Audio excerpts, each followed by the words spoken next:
Saya mau belajar soal ilmu Sunan Kalijaga.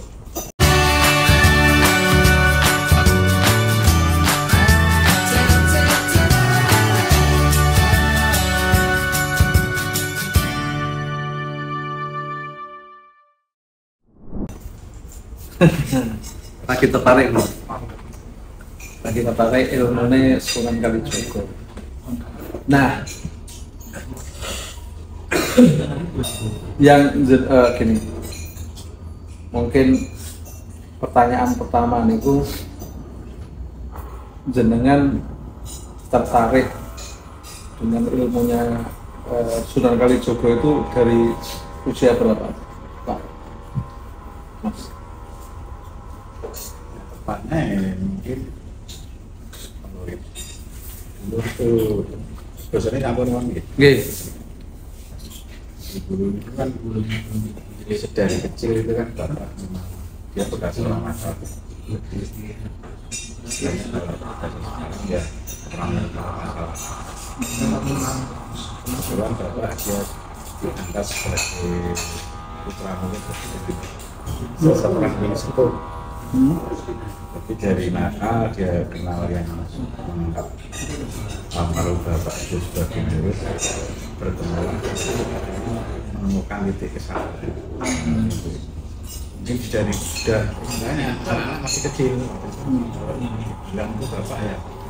Pada masanya itu mau mungkin lah kalau ukuran orang dulu memang dia orang punya dengan istri yang bapak yang pertama. Kalau dengan ibu saya itu kan yang kedua, cuman uniknya ibu saya itu adik dari ibu saya yang pertama, jadi menikah lagi karena bapak ingin punya keturunan.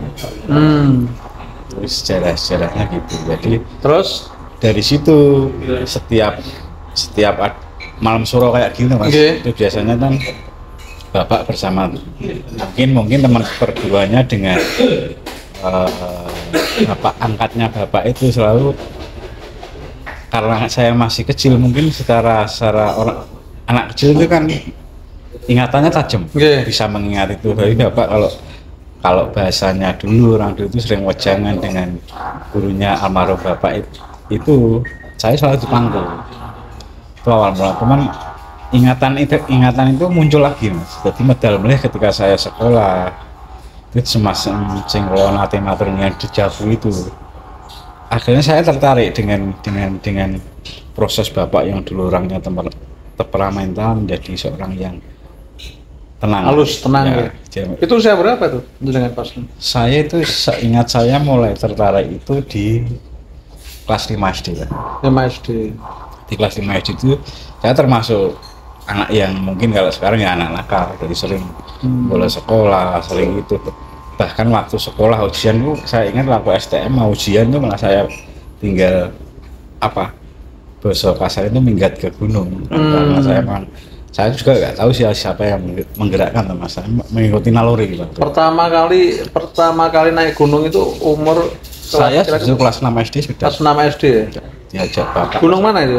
Rahtawu. Hah? Rahtawu yang saya matur jenengan. Oh, Rahtawu yang itu yang Kudus itu ya? Ya, pertemuan 3 kota kan, antara Kudus, Pati dan Jepara. Oh, iya. Sampai sekarang pun saya tidak bisa meninggalkan pertama gunungnya, keduanya memang seperti sudah rumah bagi saya. Terus gunung itu ketika kelas 6 SD naik ke sana ngapain nih? Jalan kaki. Waktu itu belum tahu, maksudnya belum secara untuk seperti orang-orang yang sudah berpikir belum. Cuman saya secara batin kok familiar dengan tempat ini, istilahnya cocok secara energinya cocok. Dan di Rahtawu itu kan banyak petilasan yang mengatas dia diberi nama tokoh pewayangan.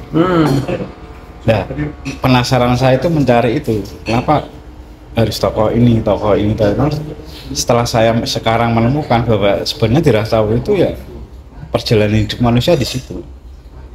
Jadi kalau di bawah itu ya mungkin dulu saya belum tahu, sampai semakin berjalannya waktu terus saya juga diperjalankan bertemu dengan orang-orang alim dan orang bijak, walaupun saya cuma mencuri dengar, tapi kebetulan sendiri saya cuma ngugemi kata-kata itu. Jadi kalau kebetulan pertemukan, saya cuma nguping ambil sarinya, kamu harus gini. Cuma juga sempat jalan juga dari Semarang ke Kadilang itu selama hampir setahun lah Mas. Jalan kaki? Setiap Selasa Kliwon, setiap Jumat Kliwon itu selalu jalan kaki? Jalan kaki. Dan terakhir ketemu yang kebetulan uniknya lagi, cucunya yang mengangkat bapak saya sebagai putra murid dan kesayangan lah, itu cucunya, buyutnya beliau itu yang ngasuh juga bapak. Uniknya di bertemu di situ, saya dapat dari cucunya itu semacam kayak petuah. Dulu saya jarang bertanya kalau istilah yang rumit itu, soalnya saya pernah bertanya dengan cucu, saya akan takon, yang penting wani lah.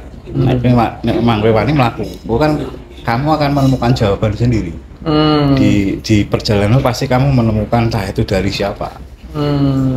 Jadi nek basa kula yang mengikuti kata hati dan rentek. Jalan kaki ya. Sempat mengalami setahun. Tapi jangan percaya betul Mas. Saya itu pernah jalan kaki dari Semarang ke Demak loh Mas. Kalau dari background jenengan yang religius. Tapi saya nggak mengetahui tentang dibalik itu. Tapi nggak tahu kenapa saya itu pernah juga jalan kaki dari Semarang sampai ke Masjid Agung Demak. Nah di Masjid Agung Demak itu di Masjid Agung Demak itu kan ada makamnya Raden Fatah ya. Ada. Nah itu saya hanya beberapa hari ya cuman sholat, istilahnya ngaji, ziarah, sholat ngaji ziarah dia di situ hanya 2 atau 3 hari kalau misalnya itu. Tapi nggak ada latar belakang apapun, pokoknya kayaknya kau pengennya ke sana gitu. Terpanggil. Iya, nggak tahu terpanggil sekitar tahun berapa ya? 90-an lah, tahun 90-an. Masih usia SMA. Kalau yang saya ke Kadilang itu malah justru ukuran orang-orang, mungkin kalau mondok bahasanya sing enak salafi atau mondok tradisional itu termasuk kenekatan, kata orang. Kadang saya juga kenekatan, termasuk orang-orang yang terlalu kenekatan untuk mencari itu. Karena memang saat itu saya pengantin muda dan istri saya itu mengandung anak pertama. Dan di perjalanan itu banyak hal yang aneh, kayak istilahnya saya harus pecahkan. Ini maksud kalau orang dulu kan sanepan Mas. Jadi saya cuma dipesan sama bapak dulu sama almarhum. Jadi mau ngalangi sing tanggap sasmita lantai pangre itu. Bahwa setiap apa yang sing mbok goleki itu iki bakal nemu jawaban asalkan kowe tanggap. Dengan apapun peristiwa. Terus saya kembali sedikit ke sejarah atau paling enggak biografinya Sunan Kalijogo ya. Kalau ini kan di beberapa buku atau kitab atau mungkin juga babat itu kan yang saya baca itu kan Sunan Kalijogo itu juga tumbuh kembangnya itu di Cirebon juga ya. Kan bahkan nama Kalijogo itu kan juga ada di Cirebon kan. Kalau nangkep Mas itu kan kalau saya itu sebagai dia sedang musafir, dalam arti untuk dia dapat dawuh dari Sunan Bonang untuk dia terus untuk selain mencari kesejahteraan, dia juga ingin mensiarkan dari apa yang dia timba dari beliau kan. Jadi nek basa kula ya petilasan. Tapi kalau di beberapa babat menyebutkan bahwa Sunan Kalijaga itu diambil dari sebuah daerah di Cirebon namanya daerah Kalijaga. Ada. Uniknya beliau itu banyak sekali petilasan, bahkan sampai di Banten itu ada juga ya. Bahkan Banten walaupun secara akademisi orang-orang Banten itu dia tidak mengakui Majapahit, tapi dia begitu takzim dengan beliau. Oke, jadi salah satu kekhasan para pengikut Islam Sunan Kalijogo itu kan musafir itu ya. Jalan melepaskan. Kalau bahasa saya dia berusaha bagaimana setelah dia ketitipan itu harus mau nggak mau harus belajar untuk melepaskan yang itu. Oke, terus sekarang sejarahnya jenengan kok bisa jadi juru kuncinya Lawang Sewu. Nah itu asal muasalnya berbentuk. Itu sebenarnya perjalanannya unik mas. Dulu waktu istilahnya kalau setelah beberapa waktu ya mas, saya itu cara orang mondok ingin membuktikan bahwa saya itu kalau orang ngaji sudah khatam hafid belum. Dan saya pun nggak boleh waktu itu sing kula ngendikane dengan aja sok di sikir saya itu. Jadi kita aja ngomong sapa iso. Itu nanti alam akan menuntun. Jadi dengan tak terdugaan itu saya dipertemukan dengan orang-orang yang saat itu pun saya masih ngaji. Jadi dengan orang asing dengan tiba-tiba dekat itu ngobrol nyambung terus istilahnya mas aku nggak tolong dituntun, bahkan saya tidak merasa bisa.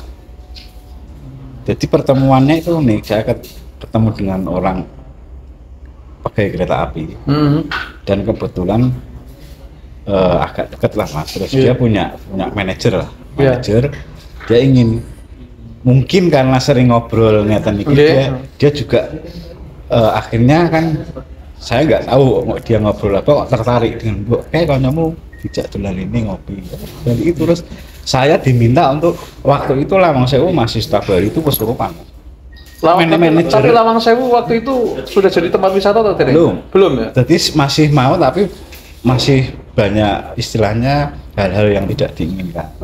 Era dulu ada yang namanya Dunia Lain di program TV. Jenengan mau tempel tidak? Belum. Nah itu kan masih wingit ya? Itu masih.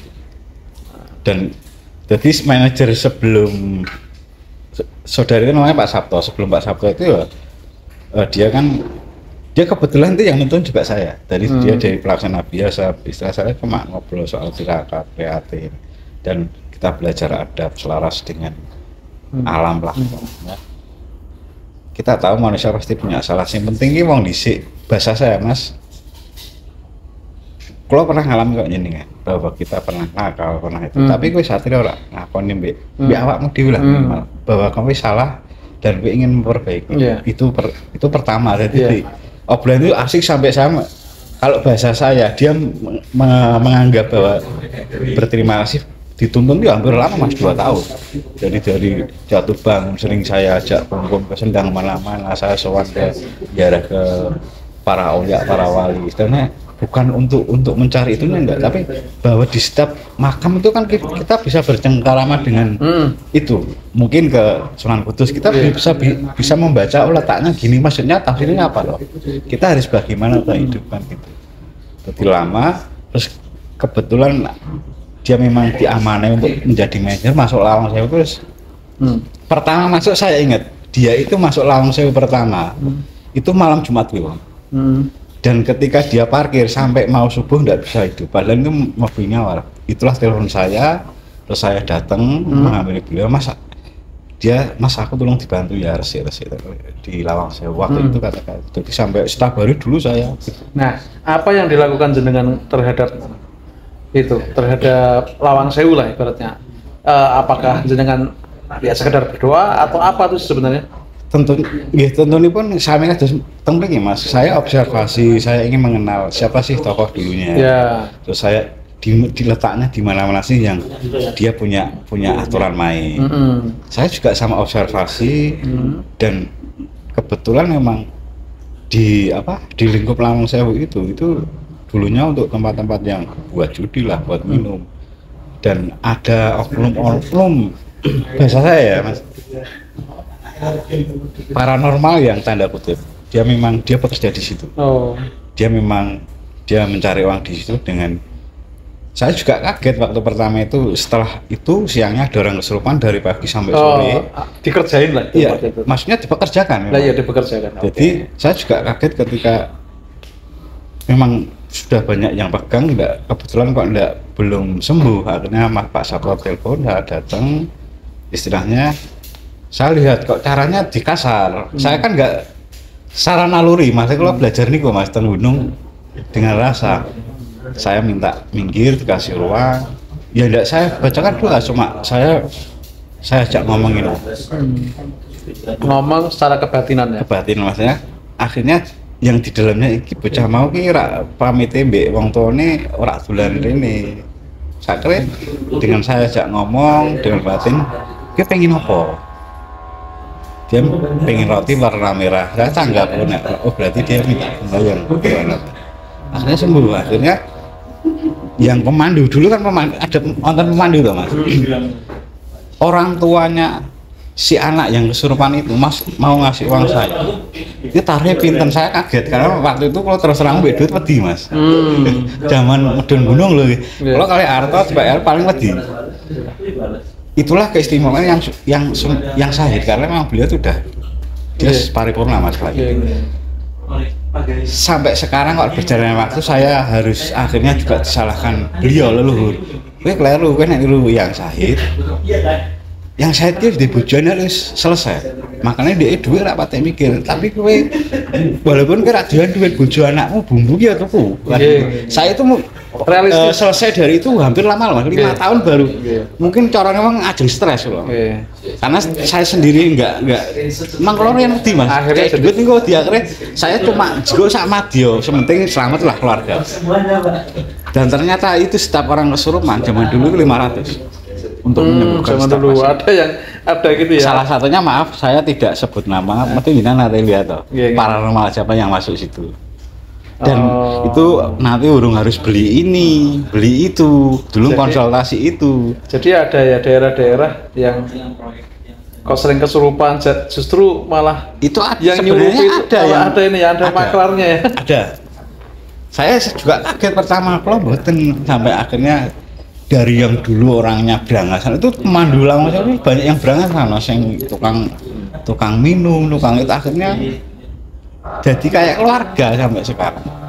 Jadi yang minum alhamdulillah dia juga sembuh. Jadi cara melayan dulu kan enggak bayaran uang diterima, yes ngomong dulu sudah selesai. Jadi tidak pakai SOP. Gitu. Nah terus dari juru kunci Lawang Sewu terus kok jadi bisa dikatakan cukup populer menangani bisa dikatakan hajatan-hajatan ya apa orang nyebutnya pawang lah, pawang hujan katanya. Itu saya juga bingung mana materi. Jadi awal pertama tiba-tiba juga saya tidak merasa siapa-siapa. Cuman waktu itu memang ada event besar di Lawang Sewu. Manajernya kan Mas aku mbok tolong dibantu. Ya Mas ki tak kenal ke EO-nya. Waktu itu saya kalau nggak salah Ibu Burini, namanya Burini. Dia kan suka nari itu. Saya sudah bilang sama Mbak Nyun Sewu, saya bukan pawang, tapi saya cuma membantu doa. Waktu itu kan cuacanya memang waktu penghujan. Saya tidak merasa itu, pokoknya Bismillah saya upayakan semaksimalnya. Dari itulah mungkin kadang-kadang salah tompo niku itu kadang ada. Tapi sampai sekarang kalau buatin rumangsane saya pawang hujan, penting justru saya itu lebih senang membicarakan simbolik budaya bahwa perjalanan hidup harus ini. Memang saya kiblatnya ke Sunan Kali. Jadi kebetulan dulu sebelum saya masuk Lawang Sewu itu kumpulan saya malah orang tua Mas, 50 pelaku budaya atau pelestari budaya lah, terutama orang-orang yang 60 yang istilahnya dia gerai naluri insting api manusia kan, aku pengen urip terus. Sebenarnya kearifan lokal apa sih atau ilmu-ilmu Jawa kuno apa yang Sahid wariskan harusnya sekarang bisa dipegang oleh generasi sekarang? Ya minimal wilujungan itu Mas, semacam sedekah itu kan kita coba istilahnya kita bersyukur dengan semesta yang memberi kita kehidupan seperti makanan tumpengan, terus sayur-sayuran itu sebenarnya dia harus gunungan, atasnya harus ada bawang merah, putih, terasi dan lombok merah. Tapi kalau itu kan sejarahnya kan sebenarnya mengadopsi budaya leluhur Kapitayan kali itu. Iya. Yang itu kan sebenarnya makanya kalau yang saya banyak kan Islam Jawa. Iya, itu kalau sejarahnya kan kalau agama-agama lokal itu kan ya salah satunya agama Kapitayan itu ya, dan dan Sunan Kalijogo atau Wali Songo memodifikasi lah ya. Yang tidak bisa dilepaskan yang saya itu ya Wilujeng Slametan itu. Ciri khas para Sunan itu yang khas dia selalu pakai itu kan, bahkan untuk dia waktu sejarah literasi kan nonton mas, bahwa dia menjadi seorang dalang dan harus pitokoni siji ora duit sementing maca syahadat itu kan sejarah ada. Sebelum itu dia pasti buat bikin Slametan Tempungan, sebenarnya dia juga mengadai bahwa kapitan itu dia menyelaras dengan semesta, bahwa urip ki nek di kelas ngisor mesti ribut itu masalah pangan, tapi ketika kowe naik di atasnya kamu cuma mendapatkan bawang merah putih, terasi dan kesejatian. Lambang itu apa itu bawang merah, bawang putih, terasi itu simbolis apa sih sebenarnya? Kalau bawang merah putih itu sudah menjadi saring urip, jadi antara merah putih itu sudah tersaring menjadikan sebuah satu kesatuan, makanya nonton terasi itu terus sampai kamu menemukan kesejahteraan. Simbolnya gitu ya, simbolik. Jadi, antara itu simbolis orang berumah tangga sih mas, antara putih dan merah. Kita makan memiliki kalau sen itu kan katanya mani perempuan dan laki kita kan sama neng warnanya pasti berbeda. Sang satu kemerahan, yang satu memang putih. Jadi dari tumpeng itu bawahnya seperti apa, masih lebih ke sibuk ke urusan pangan, pangan kan banyak. Semakin naik kamu harus semakin ya sego, akhirnya makin mengerucut. Ada yang kesejatian yang di atasnya harus kamu menemukan kesejatian. Sudah lagi nggak berpikir masalah pangan, harus temukan itu kesejatianmu apa gitu. Nah itulah peninggalan yang sehat, ilmu batas nek kemarin kan ada weton, terus pasaran. Itu sebenarnya ilmu batas saat, bahkan orang-orang mungkin perhitungan di serat-seratnya yang saya kan ada bahwa makanya mungkin dodolan dina iki kudune mlayune rono. Itu uniknya orang Kapitayan gitu. Kan banyak tuh ada. Selain itu juga ada apa legowo apa itu ada berapa itu berapa. Tutwuri Hangiseni itu yang sering saya. Dan saya menemukan itu di Ratau karena masuk itu di sana ada literasi membaca atau tiba-tiba dapat ilham itu atau gimana? Kalau itu perjalanan spiritual. Jadi ada yang nonton ini loh tempat ini, bahwa di sini kenapa kok di bawah itu sakri itu kan padahal itu kalau di toko pewayan sakri itu kan paling itu berarti sebenarnya ada gurunya gitu. Secara guru tutor ya. Ada guru tutor ya. Ada yang dampingi gitu. Mengarahkan, maksudnya ya berkaitan itu tadi. Terus kebetulan waktu perjalanan itu dipertemukan orang Zandap itu yang banyak, yang justru yang sulit saya memecahkan itu simbol-simbol dari beliau. Mas. Jadi kalau ngomong sedikit, tapi baru bisa kalau namanya mecahkan ini baru sebulan. Maksudnya Mas beliau itu ini. Dulu pertama kali saya ketemu orang Zandap itu kan perjalanan saya sering disampaikan perjalanan selain di Demak tambah juga muter-muter Semarang dipertemukan lah dengan sosok beliau. Ya banyak, bukan tidak hanya saya, beliau terus ada guru lain lah. Itu membicarakan duniawi, maksudnya enak ini jadi sing nyupot umpama wali kota. Dengan beliau dia ada mboten ngomong mas. Kadang makmu ngerokok nek mboten diparingke semeti mboten. Ngendikan duniawi ambek ngerokok niku lha sama slentik yang sing ngendikan masalah corone gur-guran iki. Slentik rokok. Tengah jengi mandek kok mas. Lahiran iki sulapan apa kaya. Kalau ngoncek ini ku hampir sebulan. Maksudnya dunia ini gini. Ini era iso ngerampi hati-hati saya nyelamat kalah. Baru saya bisa memecahkan sebulan kemudian. Dunia simbol. Dengan simbolis ini Bu. Saya itu loh. Nek normalnya wong lantik rokok banter, mesti kenging dengan. Berarti jenengan juga komunikasi dengan alam itu lebih banyak membaca simbol-simbol. Saya lebih nyaman teng. Lamang saya pun simbol-simbolnya kalau pecahke akhirnya museum Rangwarsa jadi nek kadang kalau mboten percaya wong museum Ranggawarsita ngakoni kalah to mbek Langgeng Sewu akhirnya Mas. Iku saksinya Pak Sabto. Bahkan sampai event besar waktu itu sing bikin dari pokoknya orang-orang pemerintah dari pusat kementerian apa itu Ranggawarsita harus bayang recone teng Langgeng Sewu. Digiring kabeh Langgeng Sewu. Mas iki buah loh Mas. Udah selesai. Ya tujuannya cuma makan itu doang sebenarnya, nggak ada ini. Ini aku ngobrol sama Mas Bayu soal apa dunia lain. Orang spiritual ini bukan spiritual kan? Bukan, beda. Dunia lain. Itu aja deh.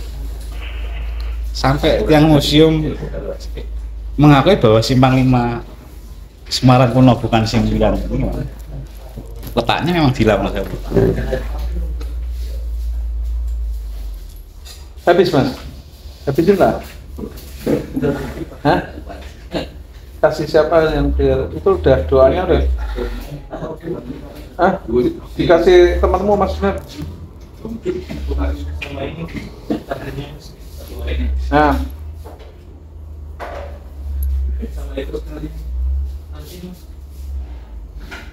Ini Mas. Oke, Mas.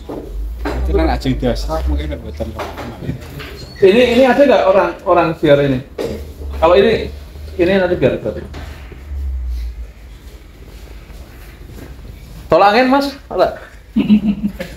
Oh, sama pilak-pilak ngono minum tolangin. Udah tadi Pak.